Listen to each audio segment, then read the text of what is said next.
এই যে ভাই দেখেন, মালয়েশিয়ার জঙ্গলে আসলে এমন কোনো কিছু নাই যে পাওয়া যায় না। এখন কিছুক্ষণ আগে মানে যাওয়ার সময় দেখলাম যে একটা শূকর সামনে দিয়ে যাচ্ছে। এখন মালয়েশিয়া আসলে যারা থাকে সবাই জানে যে আসলে মালয়েশিয়ার জঙ্গলে কত কিছুই না পাওয়া যায়। মানে এমন কোনো কিছু নাই যে আসলে পাওয়া যায় না এখানে। মানে জীবজন্তু আপনারা যাই বলেন, বাঘের থেকে শুরু করে মানে এমন কোনো জিনিস নাই যে এই জায়গায় নাই। কিন্তু এই জঙ্গল দিয়ে আসলে যাতায়াত করাটাই আসলে রিস্ক। তারপরেও আমরা যাচ্ছি। এই যে দেখেন, এটা আছে একটা পাইপ লাইন আর কি।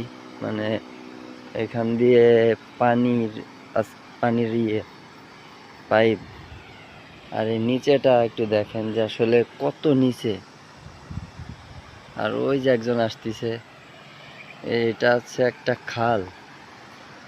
এর গভীরতাটা দেখেন যে আসলে কত নিচু। আর এর উপর দিয়ে হাঁটাটাও অনেক রিস্ক।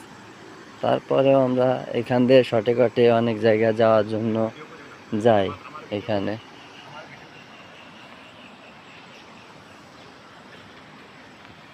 এই দেখেন খাল।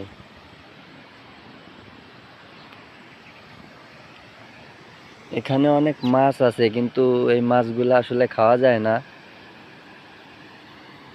প্রচুর পরিমাণে গন্ধ।